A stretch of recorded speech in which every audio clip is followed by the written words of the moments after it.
ओम ओम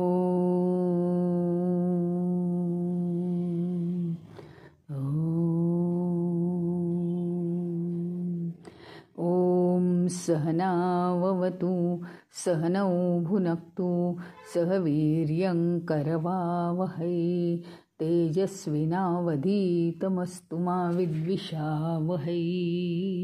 ओम शांति शांति शांतिः। अखंडमंडलाकारं व्याप्तं येन चराचरं तत्पदं दर्शितं येन तस्मै श्री गुरवे नमः। अज्ञानतिमिरान्धस्य ज्ञानाञ्जनशलाकया चक्षुरुन्मीलितं येन तस्मै श्री गुरवे नमः। गुरुर्ब्रह्मा गुरुर्विष्णु गुरुर्देवो महेश्वरः गुरुरेव परं ब्रह्म तस्मै श्री गुरवे नमः। स्थावरं जंगमं व्याप्तं यत्किंचित् सचराचरं तत्पदं दर्शितं येन तस्मै श्री गुरवे नमः। चिन्मयं व्यापि यत्सर्वं त्रैलोक्यं सचराचरं तत्पदं दर्शितं येन तस्मै श्री गुरवे नमः। त्वमेव माता च पिता त्वमेव बन्धुश्च सखा त्वमेव विद्या द्रविणं त्वमेव सर्वं मम देवदेव त्वमेव सर्वं मम देवदेव। आता कालचा आपला प्रश्न होता, कस्मिन् च प्रतितिष्ठती, म्हणजे हा जो सूर्य आहे हा कशामध्ये पूर्णपणे फिक्स बसलेला आहे, कशामध्ये तो रुजलेला आहे, कशामध्ये तो घट्ट अडकलेला आहे, मूलतः बांधलेला आहे, हा प्रश्न होता. तर तो कशामध्ये रुजलेला आहे म्हणून तो आपला सगळा इतका धर्म पाळू शकतो आणि म्हणून तो इतके वर्षानुवर्ष सातत्याने तो हे काम करू शकतो, असा त्याचा अर्थ होता. तर ह्या प्रश्नाचं उत्तर आपण काय बघितलं की तो सत्यामध्ये घट्ट बसलेला आहे सूर्य, सत्यामध्ये तो रुजलेला आहे, त्याची मुळं सत्यामध्ये बळकट झालेली आहेत आणि म्हणूनच तो इतकं कार्य, अपार कार्य तो करू शकतो. आणि यातनं आपल्याला हेच सांगितलं आहे, आपण आहोत का सत्यामध्ये रुजलेले, हे मुख्यतः आपल्याला सांगितलेलं आहे. मी जर, माझा स्वधर्म म्हणजे काय आहे की मी चैतन्य आहे, मी देह नाहीच मुळे, तर आपण सत्यामध्ये अजिबात घट्ट बसलेलो नाही आहे, त्याच्यात आपण ऋतून बसलेलो नाही आहे सत्यामध्ये. कोणीतरी सांगितलं म्हणून थोडा काळ आपल्याला वाटेल की हो मी चैतन्य आहे, असंच असायला पाहिजे वगैरे, पण पुन्हा पुन्हा आपण कुठे आकर्षिले जातो आहे की मी देहच आहे, कारण ते जन्मानुजन्मांचे आपले संस्कार आहेत. तर आपल्याला विशेषतः हे सांगितले, का बरं सूर्य एवढं तेजस्वी कार्य करू शकतो, संपूर्ण पृथ्वीला जीवनाची ऊर्जा, ज्याच्यावर जीवन अवलंबून आहे अशी ऊर्जा तो देतोय, सतत तो वर्षानुवर्ष उगवतोही आहे आणि त्यातनं पूर्णपणे अलिप्त होतोय, मावळतोय. म्हणजे जी पृथ्वी उजेडाशिवाय किंवा ऊर्जेशिवाय कार्य करू शकत नाही, तिथून तो माघार घेतोय आणि तो पुन्हा उद्या येईपर्यंत ती ऊर्जा पुरणार आहे पृथ्वीवरच्या जीवांना. त्यामुळे इतकं मोठं तो कार्य कसं करू शकतो आहे, तर त्याच्यामागे एकच आहे. एकच मोठी गोष्ट त्याच्या मागे लपलेली आहे. ती म्हणजे काय तर सूर्य कशामध्ये घट्ट ऋतून बसलेला आहे, तर तो सत्यामध्ये रुतलेला आहे आणि त्याच्यामुळे त्याच्या मुळांशी सत्य आहे. काल का परवाच सांगितलं की आम्ही आमच्या मुळांचं उत्पादन आहोत. आमच्या मुळांचं आम्ही उत्पादन आहोत. आमची मुळं कुठे रुजतात? जी व्यवस्थित जी सत्याची मुळं होती, सत्याचं जे झाड आहे ते दिलंय सोडून आम्ही त्याच्यावर घाव घालून ठेवलेत. आम्ही मोहाच्या दुनियेत फिरतोय आणि हे जे मोहाचे जे तण आमच्या बागेमध्ये फुललेले आहेत, तणच जास्ती फुलवतोय आम्ही आणि आम्हाला वाटतंय काय ग्रीनरी आहे, जीवनात काय आनंद आहे. तसं नाही आहे. ते तण आहे तण. देह म्हणजे मी असणं आणि देहाला ज्याची आकर्षण आहे त्याची मला आकर्षणं असणं.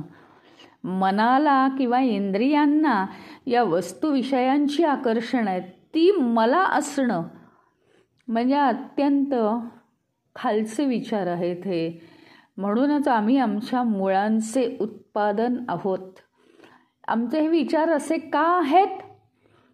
कारण आम्ही सत्याला चिकटलेले नाही आहोत. आम्ही सत्याची मुळे आहेत. त्या झाडाची फांदी आम्ही नाही आहोत. त्या झाडाची फांदी म्हणून आम्ही केव्हाच तुटून पडलोत. आम्ही आता तणांच्या झाडांची फांदी आहोत. गवतं किंवा नको असलेली झाडं झुडपं यांच्या फांद्या आम्ही झालो आहोत. कारण सत्याला आम्ही रुतून बसलो नाही. आमच्या मुळाशी सत्य नाही, हे थोडक्यात सांगायचं.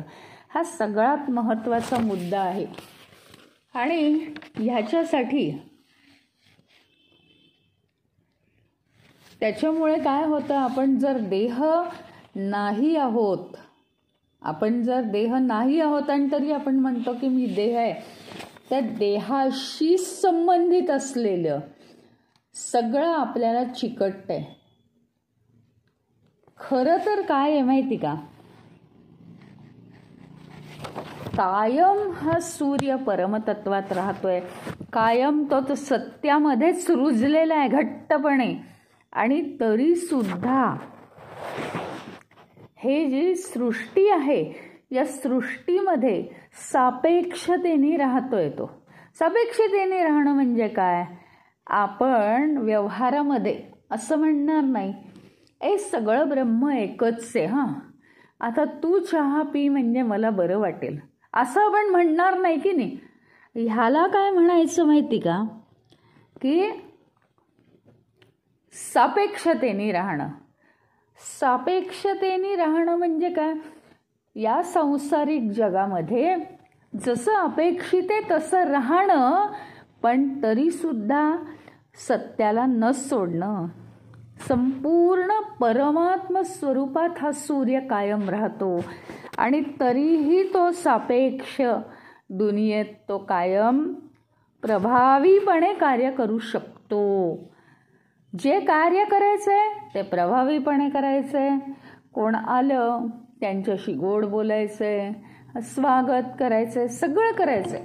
आता मी काय आहे, मी परमात्मा स्वरूप आहे म्हणून मी काय आता आजकाल बोलतच नाही, मी मौन धरलंय, कोणी येऊ नका मला भेटायला, असं नाही ना चालणार.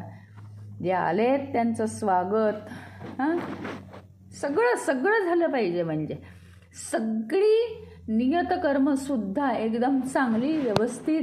आणि सत्य हे कधीच असं सांगत नाही की कडू तोंड करून बसा, मौन पाळून बसा. मौन याचा अर्थ तर खूपच वेगळा मौन आहे. सगळ्या वाईट गोष्टींपासून मौन पाळा. तर त्याच्यामुळे काय आहे की आपण जर असं राहिलं सूर्याप्रमाणे, मुख्यतः त्यांचं म्हणणं असं आहे की असं जर आपण सूर्याप्रमाणे जर राहिलो तर काय होतं, आपण सापेक्षतेने या जगात कार्यही करू शकतो, खरं म्हणजे जास्त प्रभावीपणे कार्य करू शकतो. पण बॅकग्राऊंडला म्हणजे मी चैतन्य आहे हे बॅकग्राऊंडला जे सत्य आहे त्याच्यात आपण फिक्स रुजलेले असायला पाहिजे. मग हे केव्हा होईल? ज्यावेळी गीतेमध्ये सांगितलंय बघा, यामिमां पुष्पितां वाचम प्रवदन्त्यविपश्चितः वेदवादरताः पार्थ नान्यदस्तीति वादिनः. यामिमां पुष्पितां वाचम प्रवदन्ति अविपश्चितः. म्हणजे काय? या जगामध्ये या विश्वामध्ये पुष्पितां वाचम, अगदी फुलाप्रमाणे मधुर मधुर मधुर वाणीचे लोक. वाचा म्हणजे वाचा वाणी.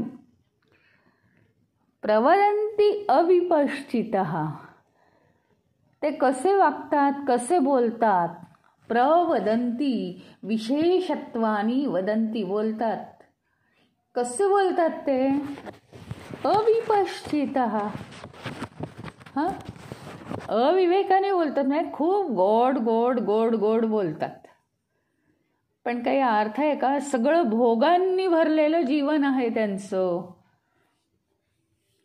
अविवेकाचं जीवन आहे ते. आणि वेद वादरता पार्थ न अन्यद अस्ति इति वादिनः. म्हणजे जे वेद वादरता म्हणजे जे वेद जाणणारे लोक आहेत. वेद या शब्दाचाच अर्थ मुळी जाणणे आहे. तर जे सत्याला जाणतात त्यांचं काय होतं?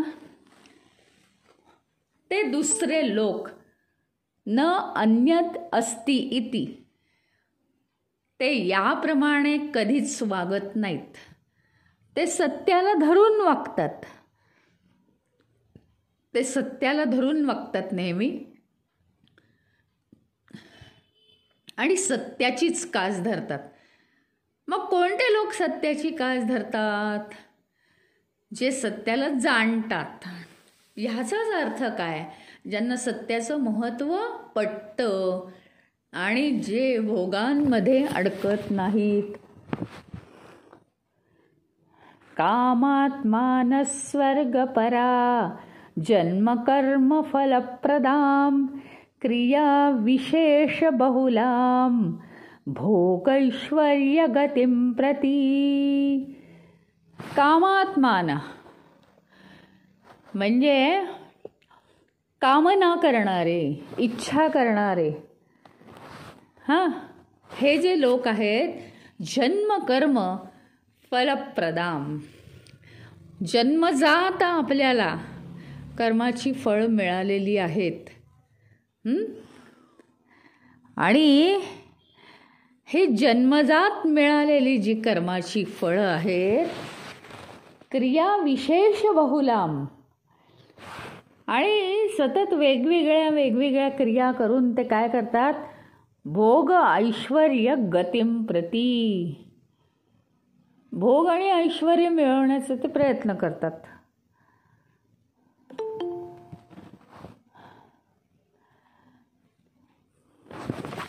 थोडक्यात हे सांगायचं आहे की सत्यामध्ये आपल्याला कधी रुजता येतं? ज्यावेळी आपण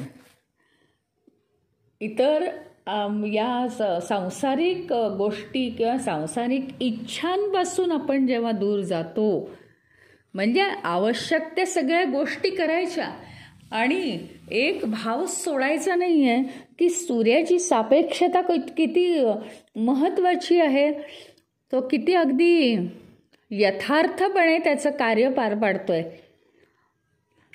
या विश्वाच्या दृष्टीने सांसारिक सृष्टीच्या दृष्टीने जर बघायला गेलं तर सूर्याचं कार्य किती महत्त्वाचं आहे.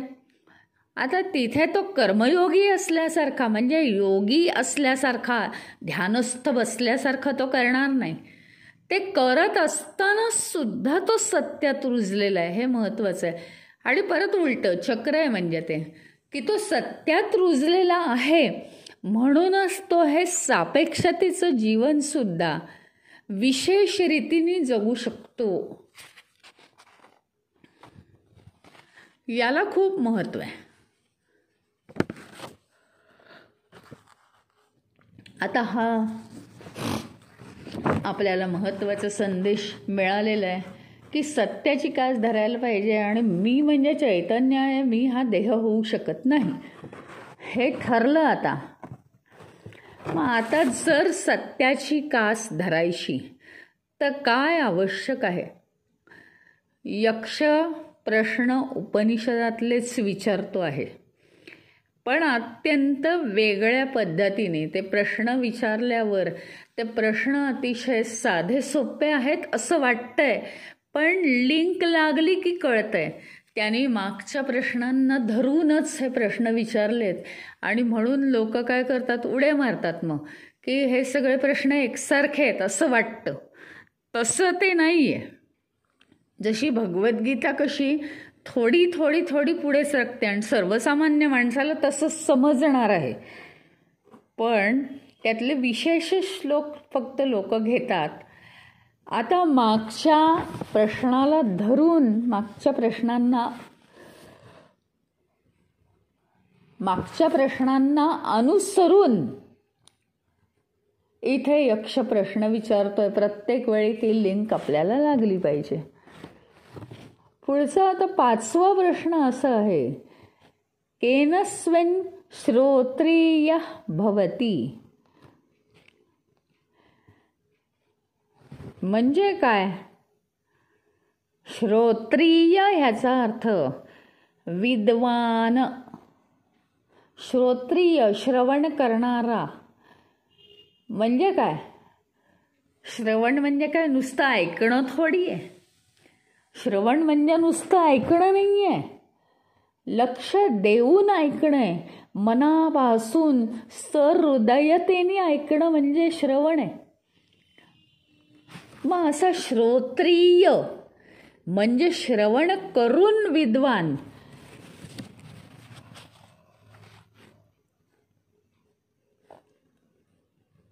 कशामुळे तो मनुष्य होतो श्रवण करून विद्वान?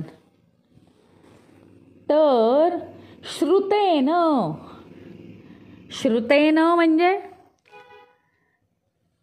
श्रुती. श्रुती कशाला म्हणतात माहिती आहे? वेदांना. श्रुतेन श्रोत्रिय भवति म्हणजे वेदांचा अभ्यास करून, वेदांना जाणून घेऊन तो विद्वान बनतो. हा प्रश्न आहे. आता इथे मी तुम्हाला आधीच सांगितलं की वेद म्हणजे काय माहिती का? जाणणं. आणि वेद म्हणजे हे 4 वेद हा शब्दशः अर्थ, पण सांकेतिक अर्थ किंवा गर्भित अर्थ त्याचा काय आहे? तर वेदांना जाणणं म्हणजे स्वत्वाची जाणीव होणं, परमसत्याची जाणीव होणं. आणि जगामध्ये तो एकच केवळ विद्वान आहे ज्याला परमसत्याचा अनुभव आलाय, परमसत्याची जाणीव झालेली आहे. तो केवळ एक आणि एकच विद्वान आहे, बाकी विद्वान नाहीत. पण तसं जर शब्दशः अर्थ घ्यायला घेतलं तर मात्र तेवढी वेदांना मान्यता पण आहे, काही नाहीच आहे असं नाही आहे. मग वेद जाणणारा जो आहे, म्हणजे वेदांमध्ये सगळंच मनुष्याचं जीवन आलेलं आहे, तर हा जो वेद जाणणारा आहे तो सुद्धा विद्वान होऊ शकतो. पण शेवटी गर्भित अर्थ काय? ही जी वेद म्हणजे जाणण्याची प्रक्रिया आहे, स्वस्वरूपाला जाणण्याची प्रक्रिया जो करतो तो विद्वान, असं सांगितलेलं आहे.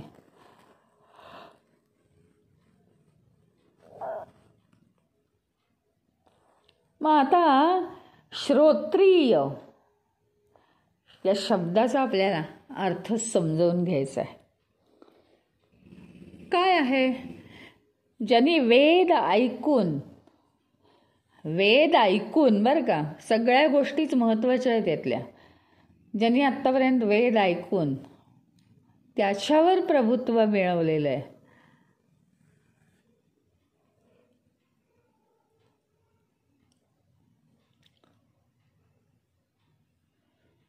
तो विद्वान आहे. म्हणजे बघा, प्राचीन काळी अशी ऋषींची नावं घेतली जायची. याज्ञवल्क्य किंवा भारद्वाज, हे जे ऋषी होते हे कोण होते? श्रोत्रियच होते ना. श्रोत्रिय म्हणजे विद्वानच होते, ते वेद जाणणारेच होते. आता या वेद जाणण्याचं महत्त्व काय आहे बघा.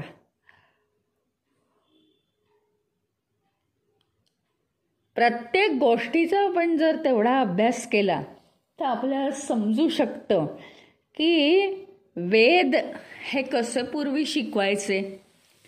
पूर्वी वेद हे कसे शिकवायचे तर केवळ तोंडी.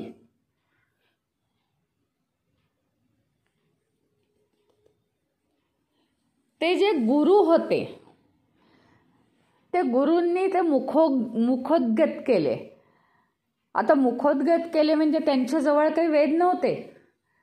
आजकाल काय वाचन लिखाणासाठी भरपूर माध्यमं असतात. ते वाचन लिखाण तर जाऊच दे, फोनवर सगळं आयतच मिळतं आपल्याला.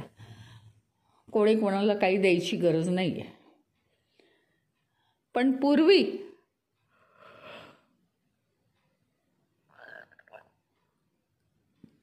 पूर्वीच्या काळी वाचन लिखाणाची साधनं नव्हती, एवढी अवेलेबलच नव्हती.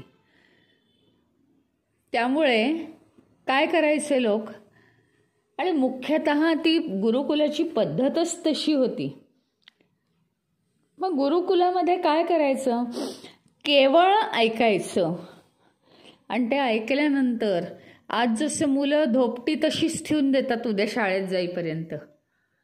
कारण काय, सगळंच पुस्तकात आणि सगळंच गुगलवर आणि सगळंच फोनवर मिळतंच आहे. शिवाय शाळेच्याही नोट्स त्या फोनवर येत आहेत. काही काळजी नाही, इकडे तिकडे वाचून होऊन जाईल आपलं. त्यावेळेस तसं नव्हतं. गुरुनी शिकवलं की ते ताबडतोब रटायचं, आजचं आज, आणि भरपूर वेळ तेच रटत राहायचं.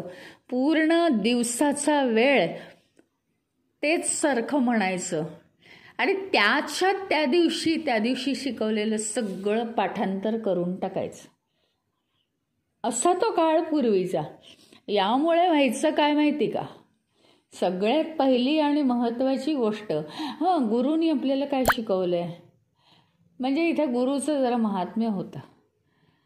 दुसरी महत्त्वाची गोष्ट ह्याच्यात अशी होती की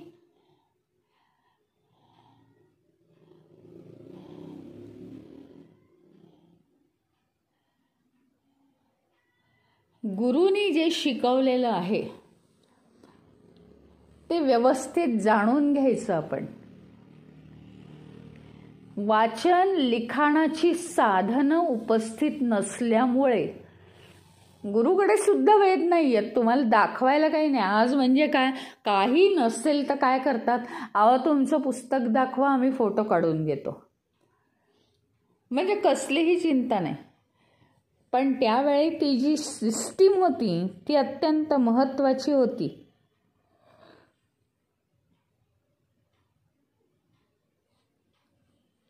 गुरूंनी त्यांच्या गुरूंकडून जे वेद शिकले ते असेच घोकून एकदा दोनदा तीनदा वर्गात ऐकलेलं ते सारखं घोकायचं आणि ते घोकून त्या दिवशी पक्क करायचं. ते घोकत असताना काय व्हायचं माहिती का, सगळं घोकमपट्टी करून लक्षात नाही राहत, तर त्याचा गर्भितार्थ लक्षात घ्यायचा आणि मग ते बुद्धीने जोडायचं. त्यामुळे त्याच्यावर कॉन्सन्ट्रेशन करणं अत्यावश्यक झालं होतं.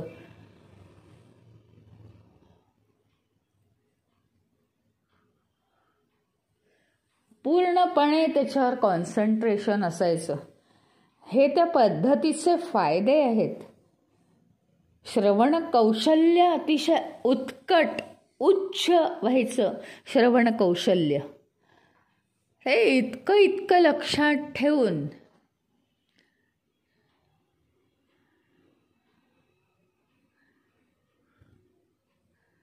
सगळं लक्षात ठेवून ते जसंच्या तसं म्हणायचं आणि दुसऱ्या दिवशी गुरुला म्हणून दाखवायचं.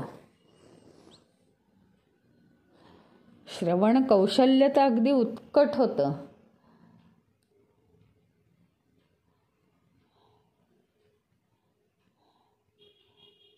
आणि ज्ञानाला सुद्धा आपण अंतर्मुख करून घ्यायचं.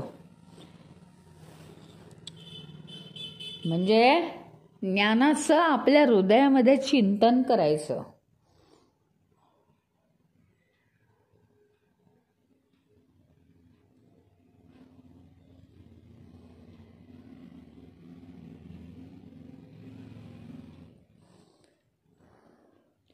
ज्ञानाला अंतर्मुख कसं करायचं याची क्षमता आपली वाढत जाते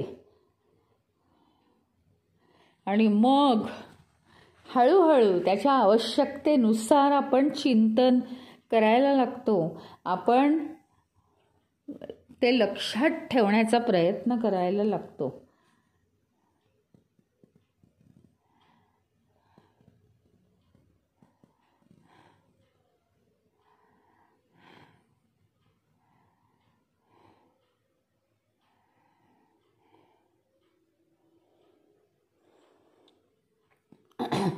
आवश्यकतेनुसार त्याला सगळं लक्षात ठेवायचं आणि मग ते जे लक्षात ठेवलं आहे ते आपल्या आचरणात आणायचं. अशा रीतीने नुसतं ऐकून पूर्णपणे वेद जाणणं आणि हे असं करणं म्हणजेच विद्वान बनवणं आहे. त्याच्यामुळेच आपण विद्वान बनू शकतो.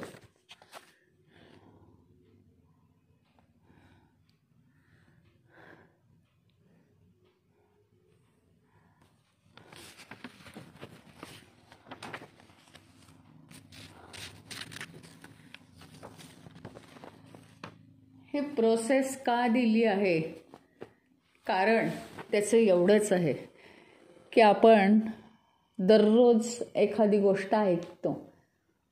म्हणजे काय असं काहीच म्हणणं नाही की अध्यात्मच ऐकतो वगैरे. एक उदाहरण साधं उदाहरण घेतलं तर आपण दररोज बरंच काही ऐकतो किंवा मुलं शाळेत जाऊन बरंच काही ऐकतात. त्यांच्या विषयांवर अभ्यासाचे विषय असतात बरं का, बरंच काही ऐकतात. पण जे काही विद्यार्थी हुशार आहेत ना, ते एकदाच कसं बसं ऐकलेलं जे आहे ना ते सगळं जसंच्या तसं म्हणून दाखवतात. एकदाच शिक्षकांकडून ऐकलेलं.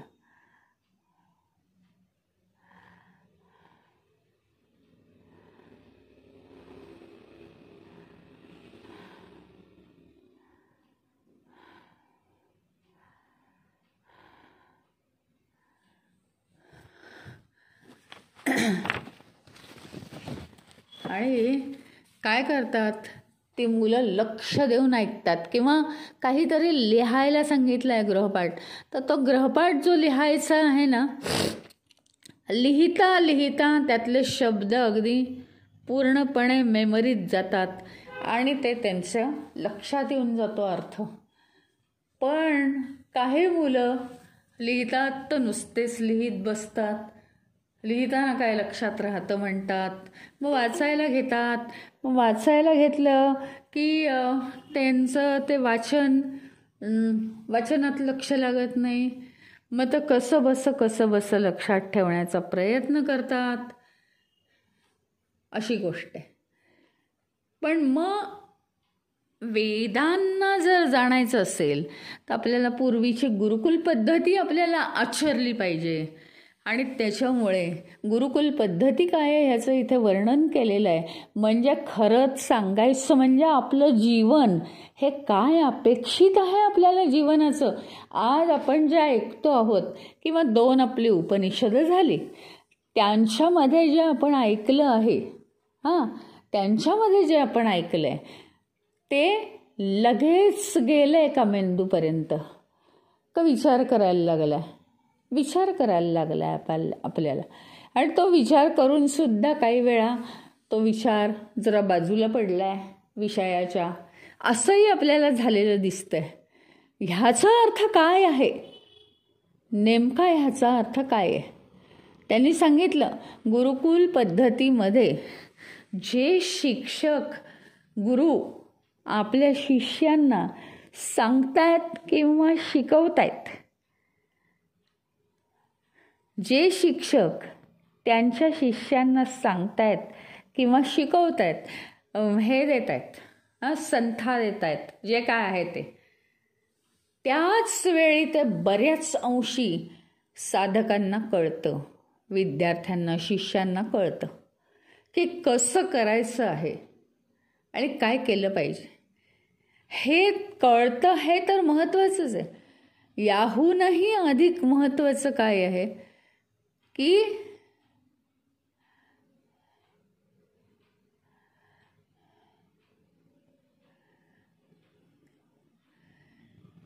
आपण जे आपण ऐकू ते सखोलतेने आपल्या हृदयापर्यंत जाऊन पोचलं पाहिजे. हा या श्लोकाचा गर्भित अर्थ आहे. तिथे आपण कमी पडतो. म्हणजे किती वेगवेगळ्या कक्षांना यक्षाने स्पर्श केलेला आहे तुम्ही बघा. वेगवेगळ्या कक्षा आहेत.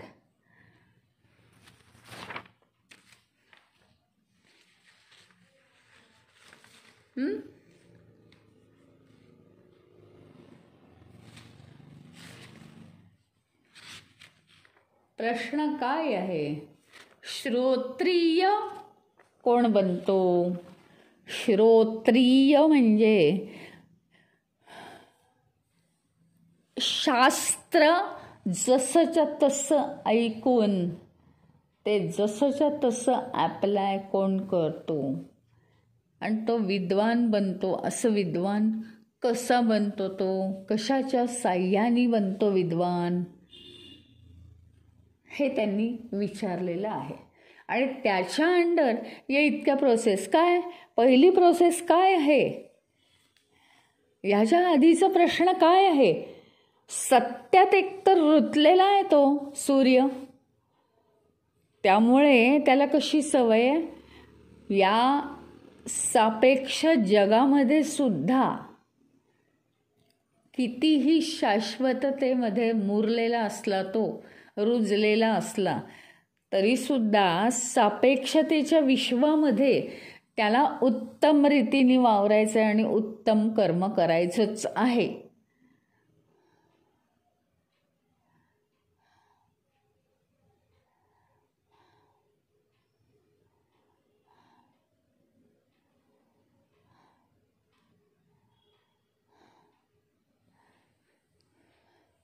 आणि म्हणून या गोष्टी आहे ना, आपल्या अंगात हे गुण आणणं आवश्यक आहे. कोणते गुण?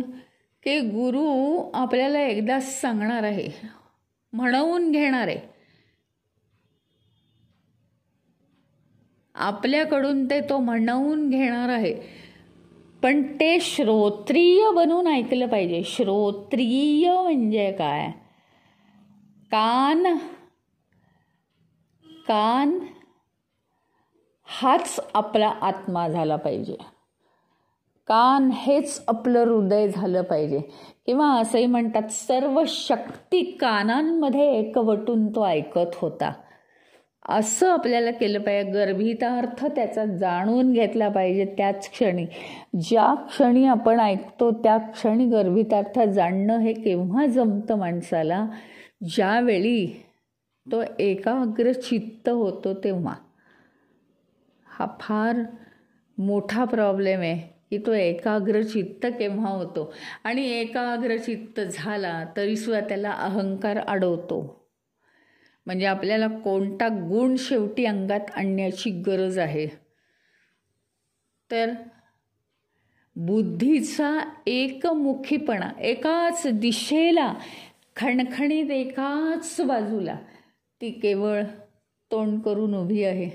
ते सत्याची बाजू, ती सुद्धा सत्याची बाजू. केवळ आणि केवळ त्या बाजूला ती तोंड करून उभी आहे. तेव्हा होतं ते. एकमुखी बुद्धी पाहिजे. मग ती कशी येईल? आता तो विषय आहे. ती कशी येईल याच्यावर आता आपण विचार करायचा आहे की हे काय नुसतं काय असं आहे का की काहीतरी एक आदर्श जीवन आपल्याला जगायचं आहे आणि काहीतरी आदर्श सांगत सुटायचे तुम्हाला? असं नाही आहे. ते ॲप्लाय करण्यासारखं आहे.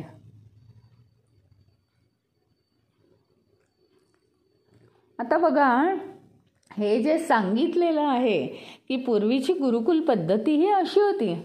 पूर्वी ते म्हणून घ्यायचे तोंडी. वाचन लिखाण काही नाही. मुखोद्गत, गुरुचं मुखोद्गत आहे, पाठ आहे सगळं. ते शिष्यांना वारंवार दिवसभर सांगून सांगून सांगून शिष्यांनी ते तिथल्या तिथे आत्मसात करायचं आहे. काही लिखाण वाचन, पेन पेन्सिल काहीही जवळ नाही. आणि पुन्हा तो तास संपल्यानंतर, गुरुकुलाचा तास संपल्यानंतर उद्या गुरु रागवणार हे नाही आलं तर, म्हणून तहान नाही, भूक नाही. आणि ते आज आपण वर्गात काय ऐकलंय ते लगेच गुरु निघून गेल्या गेल्या ताबडतोब ते करायला बसलं पाहिजे. तरच ते पाठ होईल आणि तर ते उद्यापर्यंत गळ्यामध्ये वागवलं पाहिजे. तरच ते गुरुला म्हणून दाखवता येईल. असं करत करत ते पाठ पूर्णपणे पाठ मुखोद्गत होऊन जायचं त्यांचं. याला काय म्हणायचं? हे कसं आपल्याला शक्य होतं? आज तरी काही हे शक्य नाही की नाही? आजच्या काळात वेदश्रवण करणं आम्हाला काही शक्य नाही. पण एक तर शक्य आहे की नाही, उपनिषद पुराणं ह्याच्यावरची प्रवचनं ऐकून त्यातल्या चांगल्या चांगल्या गोष्टी. इतकं काही कठीण नाही आहे. वेदांचे मंत्र लक्षात ठेवण्यापेक्षा हे खूप सोपं आहे. त्यातल्या चांगल्या गोष्टी आत्मसात करणं आवश्यक आहे. प्रत्येक गोष्ट प्रवचनातली असो, कीर्तनातली असो, प्रत्येक गोष्ट आपल्याला कशी ऐकायची आहे, किती छान बारीक सारीक विचार केलेला आहे. म्हणजे यक्षाला ही उत्तरं जी अपेक्षित आहेत ती युधिष्ठिराने दिलेली आहेत. तर प्रत्येक जी गोष्ट आपण ऐकतो आहे त्याचा व्यापक दृष्टिकोनातनं विचार केला पाहिजे का नाही? गर्भितार्थ त्याचा समजलं पाहिजे का नाही? केवळ शब्दांचा अर्थ ऐकतो आपण आणि मग त्याचा प्रभावच आपल्यावर पडत नाही. शब्द जेव्हा आपण ऐकतो तेव्हा त्याचा गर्भितार्थ आपल्या मनामध्ये रुजला पाहिजे. मग हे श्रवण उत्तम केव्हा होणार आहे? आता खऱ्या विषयाकडे आपण येणार आहोत. कारण नुसतंच प्रश्न नुसतंच उत्तर याला काय अर्थ आहे? श्रोत्रिय कोण बनतो? श्रोत्रिय विद्वान बनतो. वेद ऐकून हे बनतो तो श्रोत्रिय म्हणजे विद्वान. विद्वान कोण बनतो? वेद ऐकणारा विद्वान बनतो किंवा वेद ऐकून विद्वान बनतो. म्हणजे वेद या शब्दाचा अर्थच तुम्हाला सांगितला ना मी. वेद म्हणजे जाणणे. जो आत्मतत्वाला जाणतो, हे परमार्थ आहे त्याचा, तोच शेवटी विद्वान असतो. पण आता आपण पुन्हा गुरुकुल पद्धतीकडे येणार आहोत, कारण आपण ना या पायरीवरच नाही आहे की आत्मस्वरूप जाणणं, या पायरीवर आत्ता आपण नाही. मग आपण काय करायचं आहे? आपल्यासमोर एक गुरुकुल पद्धती ठेवली आहे. ती पद्धती तर आज नाही. मंत्र म्हणून घेणं आज काही शक्य नाही. ते सगळं झालं. पण मग हे जे सगळं शिष्यांचं एकमुखीपणा आहे, किंवा एकदा दोनदा ऐकून ते पाठ होतं आहे, हे आता आज जर नाही आहे ही गुरुकुल पद्धती, तर मग ते आपल्याला कसं जमणार आहे? आणि मूळ काय आहे, ह्याची पाळंमुळं काय आहेत, की अशा कोणत्या कारणांमुळे हे शिष्य हे अशा रीतीने करू शकत होते पाठांतर आणि वेदांना जाणू शकत होते? त्याची मुळं काय आहेत? आपल्या एक तर लक्षात आलंच ना ठळकपणाने. यावं ते 24 तास तेच घेऊन बसायचे, तहान भूक विसरून. कारण गुरुला उद्या म्हणून नाही दाखवलं तर गुरु वर्गात बसू नाही देणार. कडक होतं तसं. मग आता इथेच तर आहे. काय करायचे? ते निदिध्यासन करायचे. सतत सतत सतत सतत तेच ते म्हणायचं, निदिध्यासन. मग आपल्याला सुद्धा सत्याच्या मार्गावर निदिध्यासन नको आहे का करायला?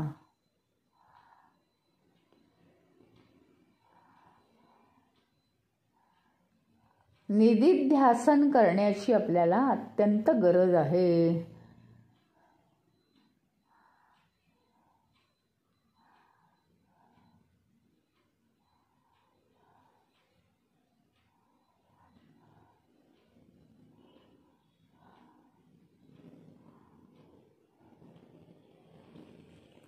आता हे आपल्याला हे श्रवण उत्तम कसं करता येईल? आजच्या आपल्या भाषेत सांगायचं झालं तर ते गुरुकुल नाही, ते ऋषीमुनी नाहीत, ते कोणी नाहीत आपल्याला शिकवणारे.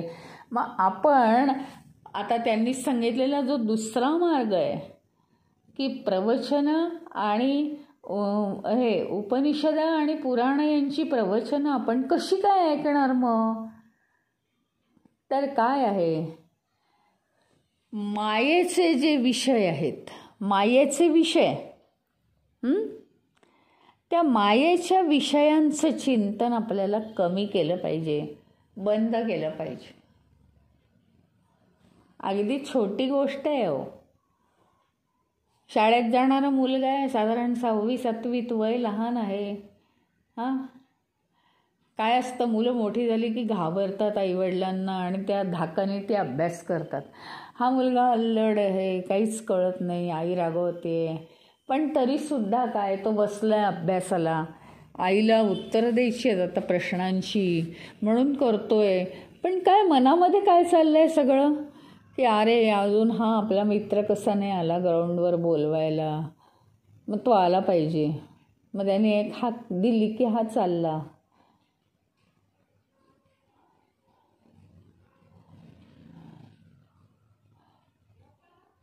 हे काय? सगळे विचार हे एक काम करत असताना दुसरे विचार येत आहेत आपल्या मनामध्ये. आज ते गुरुकुलातले विद्यार्थी जेव्हा गुरुच्या समोर बसलेले असायचे तेव्हा तर ते एकाग्र होतच होते, पण गुरु निघून गेल्यावर सुद्धा एका महान जबाबदारीत अडकल्यासारखे ते सातत्याने ते पाठ करत होते. कुठेही इकडे तिकडे लक्ष नाही, कुठेही लक्ष नाही. हे आपलं आणि त्यांचं हेच कमी पडतंय फक्त, की काय आहे, आपण का बरं सत्य प्राप्त करू शकत नाही? आम्ही म्हणतो ना आमचं ध्यान लागत नाही, एकाग्रता येत नाही. सगळ्यांची, तुमची आमची सगळ्यांची एकच अवस्था आहे. पण असं का होतं? आता त्याचं कारण आपल्याला माहिती आहे. काय आहे, तो मुलगा कसा, हा अजून आपला मित्र आला नाही आणि आपल्याला ग्राउंडवर जायचं आहे, इतके वाजले तरी सुद्धा मित्र आला नाही. पण हे अभ्यासाला बसताना त्याचं लक्ष नसतं, इतके वाजले तरी मी अजून अभ्यासाला बसलो नाही, उलट टाईमपास करतो तो, की उशिरा बसू म्हणजे जास्त अभ्यास करायला नको. पण हे जसं आहे इतर विषयात लक्ष, तसंच नेमकं आपलं झालं आहे की आपण कुठलंही काहीही करत असतो. आता ही गोष्ट तर खूप मजेने सांगतात की आजीबाई जप करायला बसल्या, हा आला का, तो गेला का, नातू कुठे गेलाय, हा काय करतोय, सून काय करते, आणि दूध वर आलं का दूध ओतू गेलं का, हे सगळे विचार. आणि जप मात्र 1,000,000,000 जप झालाय आजीबाईंचा. असं असेल तर काहीच उपयोग नाही. म्हणजे एकाग्रता हवी की नको, अत्यंत एकाग्रता हवी. आणि स्पष्ट सांगितलं आहे की मायेचे जे विचार आहेत त्या मायेच्या विषयांचं चिंतन पूर्णपणे नष्ट झालं पाहिजे. मायेचे विषयांचं चिंतन नको आहे, तर तिथे परमात्म स्वरूप आपल्याला प्राप्त होऊ शकतं.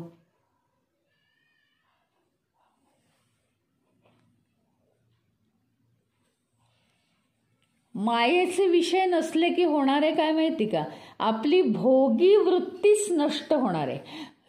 सारखं हे पाहिजे ते पाहिजे, अरे हे आणायचं आहे, अरे ते आणायचं आहे, अरे ह्याची कमतरता आहे, त्याची कमतरता आहे, अरे इकडे जायचं आहे, अरे तिकडे जायचं आहे, हेच सगळे विषय. म्हणजे काय आहे माहिती का, की एकाग्रता करायची असेल तर वृत्ती विषयभोगांकडून आपल्या ईश्वराच्या योगाकडे वृत्ती न्यायला हवी आहे.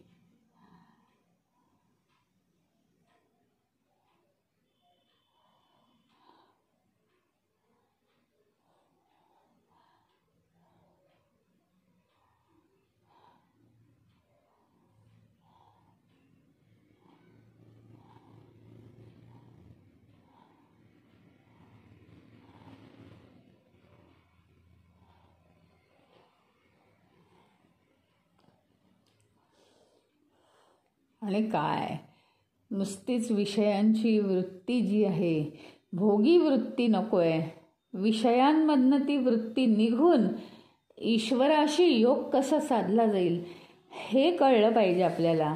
आणि ईश्वरी विचारांनी आपलं मन भरून गेलं पाहिजे. तेव्हा त्यावेळी शुद्ध मन होऊन बुद्धी मात्र क्षणोक्षणी विवेक करायला लागेल आणि बुद्धीला सूक्ष्मता पण येईल.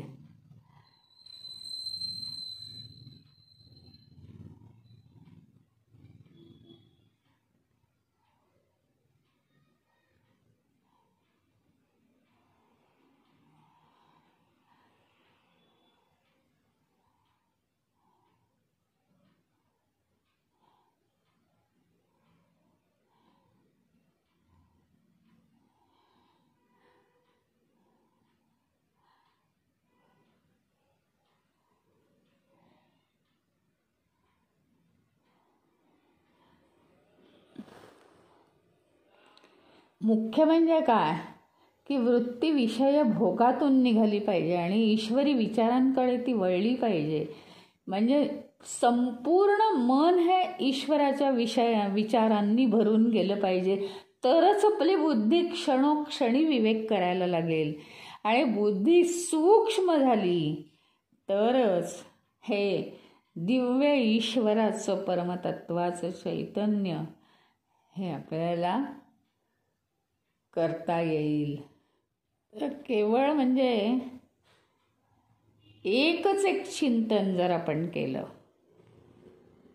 अगदी म्हणजे आपला रोजचा साधाच नियम आहे ना, रोजच्या संसारातलं जरी आपण विषय घेतला, आता मगाशी मुलाचंही उदाहरण दिलं किंवा आपलीही उदाहरणं, की एक काम घेतलं हातात, बाकीचे 100 विचार आहेत डोक्यात, मग काहीतरी ते काम खराब होतं, काहीतरी जळतं, काहीतरी दूध ओतू जातं, जप हातात घेतला की दूध गॅसवर ठेवलं. म्हणजे एक जर आपण काम करतो आहे तर तेच काम आपण पूर्णपणे करत नाही. हा तर सांसारिकच नियम आहे, तर तो परम उच्च पातळीवर आपण इथे बाळगला पाहिजे, कारण तितकं सूक्ष्म हे सत्य आहे. तेवढ्या उच्च पातळीवरचं सूक्ष्म सत्य आहे. आणि म्हणून ते करत असताना आपल्याला एक उदाहरण उत्तम लक्षात ठेवण्यासारखं म्हणजे पूर्वीची गुरुकुल पद्धती. असंच समजायचं काहीही नाही. आम्हाला ना आता रेकॉर्डसुद्धा परत परत लक्षात ठेवून आम्ही ऐकू शकतो, पण त्यावेळेस खरोखरी लिखाण नाही, वाचन नाही, काहीही नाही की काहीतरी लिहून तरी काढू दे, मला गुरु सांगतायत तर, वेद नाही आहेत तर मी लिहून तरी काढतो. तसंही नाही, ते अलाउडच नव्हतं. ते म्हणायचे अरे तुझी बुद्धी जागेवर आहे ना, तुला डोकं दिलं आहे परमेश्वराने, तू फक्त ते ऐक आणि ते पाठ कर. त्यामुळे पूर्वी प्रामाणिकपणा केवढा होता आपल्या कार्यामध्ये. आजकालच्या मुलांचं तर काहीच नसतं तसं.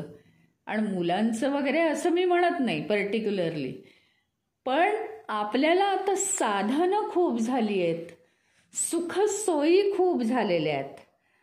शास्त्रज्ञाचं उदाहरण घेतलं तर शास्त्रज्ञ काय करतात? शास्त्रज्ञ सुद्धा शोधामध्ये किती मग्न होतात. शोधामध्ये म्हणजे सर्च करण्यासाठी एक एक वेळेस ते भूक तहान तर विसरूच दे, देहाचं भान सुद्धा विसरतात, तेव्हा कुठे ते शास्त्रज्ञ होतात. म्हणजे काय आहे माहिती का, जया अंगी मोठेपण तया यातना कठीण, हे पण आपण लक्षात ठेवलं पाहिजे. आणि महत्त्वाची गोष्ट आहे ही की काहीही साधंसुद्धा जरी आपल्याला प्राप्त करायचं असेल तर परिश्रम हे हवेच आहेत.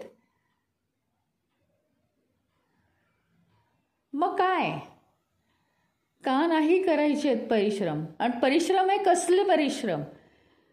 शारीरिक तेच करावेच लागतील, पण मानसिक परिश्रम काय आहेत? मनाचे सगळे धागेदोरे जे आहेत बाहेर पळणारे इंद्रियांबरोबर, ते सगळे बंद केले पाहिजेत. बौद्धिक परिश्रम काय आहेत? बुद्धी पणाला लावली पाहिजे आपण.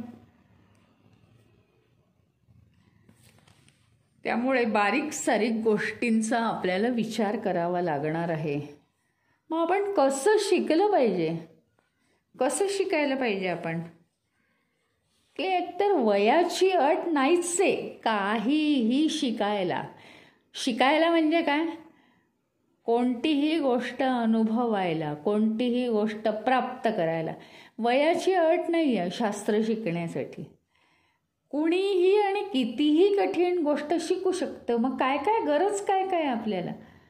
एक तर मुख्य म्हणजे इच्छा पाहिजे खूप ते शिकण्याची, आणि ते शिकण्यासाठी उत्सुकता पाहिजे. त्याची उत्सुकता म्हणजे त्याविषयी मनात प्रश्न पाहिजेत की हे कसं असेल, औत्सुक्य म्हणतात त्याला. आणि शिवाय उत्साहही पाहिजे, उत्साहसुद्धा पाहिजे. कसा उत्साह पाहिजे माहिती का? संपूर्ण विश्व माझा गुरु आहे, मला काही ना काहीतरी नक्की शिकायला मिळणार आहे, ही भावना पुरून भरून उरायला हवी आपल्यामध्ये. अशी जर आपली वृत्ती असेल ना तर आपण निष्ठावान बनतो.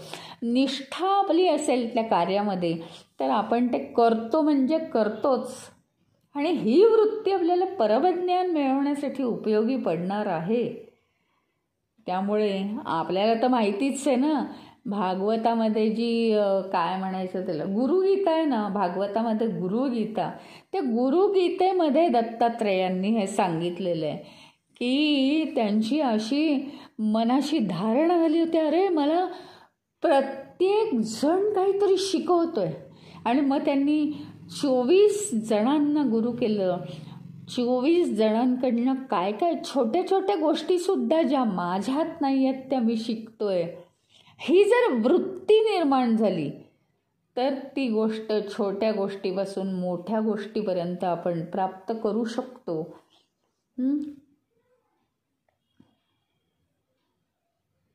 काय आहे, प्रत्येक गोष्टीचा गुरु ह्याच्यावर पण निष्ठा पाहिजे आणि तो जे काही सांगतोय त्या विषयावर पण निष्ठा पाहिजे. तुम्हाला जर सत्यच प्राप्त करून घ्यायचंय तर ह्या सत्याशिवाय काही नाही. म्हणजे गुरुने ते सत्य प्राप्त करून घेतलंय म्हणून गुरुवर निष्ठा, परमनिष्ठा. आणि हे जे सत्य आहे त्या सत्यावर सुद्धा परमनिष्ठा. नाही तर मग काय, परमेश्वर नसेलच. गुरु सांगतोय खरा पण आपल्याला काही मिळत नाही, परमेश्वर म्हणजे नसेलच कदाचित, असं नाही. परमनिष्ठा पाहिजे आणि तरच ते ऐकणं जे आहे ते अर्थपूर्ण होऊ शकतं.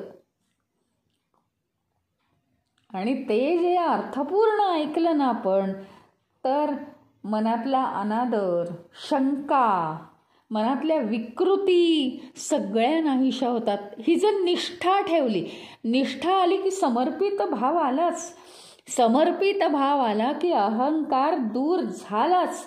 अहंकार दूर झाला की विकृती सगळी मनातली नाहीशी झाली. वेडेवाकडे विचार करणं, शंका कुशंका घेणं, हा गुरु बरोबर सांगतोय की नाही, नाहीतर मग आपणच शोधून बघू, हे सगळं आपलं दूर होतं. आणि मग मात्र तो जो साधक जो असतो, शोध घेणारा, तो नम्र आणि आज्ञाधारक होतो. आज्ञाधारक शेवटी आपण सत्याचेच होत असतो. बाकी व्यक्ती, गुरु हे सगळे निमित्त आहेत. आणि ह्याच्यामुळे ज्ञान प्राप्त करण्यासाठी, ज्ञान प्राप्त होईल तेव्हा होईल, पण ते प्राप्त करण्यासाठी तो सक्षम होतो. म्हणजे त्याच्या अंगात तेवढी पात्रता येते. तो अतिशय आज्ञाधारक, म्हणजे काय, ते शब्दांचा तो आज्ञाधारक होतो. असा शब्द आत गेला की तो मनात त्याच्या खोलवर रुजतो. हे सगळ्यात महत्त्वाचं आहे. याच्यावर आपण अजून उद्या मनन करायचंय. तर ह्याच्या आधीचा जो प्रश्न होता तो असा होता की सूर्य कशामध्ये अधिष्ठित असतो, कशामध्ये प्रतिष्ठित असतो, म्हणजे स्थापित असतो. सत्यामध्ये सूर्य स्थापित असतो आणि म्हणून तो इतकं कार्य करू शकतो. त्याच्याच पुढचं, मग तो सत्यामध्ये जर अधिष्ठित आहे सूर्य, तर मग तो विद्वान कसा काय झालाय, हा आता त्याच्या पुढचा प्रश्न आपला चाललेला आहे सध्या. विद्वान केव्हा बनतो, मनुष्य विद्वान केव्हा बनतो, तो जाणू शकतो, वेदांना जाणू शकतो. आता वेद याचे दोन अर्थ आहेत. वेद म्हणजे 4 वेद, वेदांचं ज्ञान, पूर्वीची गुरुकुल पद्धती, गुरूंकडनं कसं ज्ञान घेतलं जायचं. आणि त्याचा अजून गर्भित अर्थ दुसरा काय आहे, वेद म्हणजे जाणणे. गुरु संगत असताना त्याचा प्रत्येक शब्द जसाच्या तसा हृदयात जाऊन जाणणे. असं मनुष्य विद्वान केव्हा होऊ शकतो, तर त्याच्याकडे एवढ्या क्वालिटीज हव्यात. आणि मग तो कशामुळे सूर्य स्वतः एवढा म्हणजे अविरत कृती करू शकतो, अविरत कार्य आहे त्याचं, उगवणं मावळणं, आणि तरीसुद्धा स्वतःकडे मोठेपणा न घेणं, पुन्हा मावळणं, पुन्हा मावळून दुसऱ्या दिवशी उगवेपर्यंत त्या पृथ्वीवरच्या जीवांना त्याची ऊर्जा पुरते, इतकी पुरेशी ऊर्जा त्यांना देणं. आणि पुन्हा सापेक्षतेच्या जगात जगत असताना, म्हणजे या विश्वामध्ये जगत असताना विश्वाला आवश्यक ती कृती तो करतो. आणि पुन्हा तो स्वतःसुद्धा त्याची एवढी पॉवर कशी काय आहे, कारण तो सत्यात अधिष्ठित आहे. हा आधीचा प्रश्न.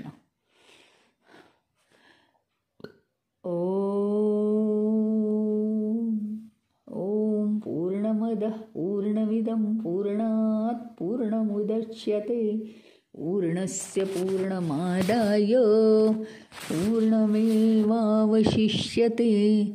ओम शांती शांती शांती. हरि ओम. श्री गुरुभ्यो नमः. हरि ओम.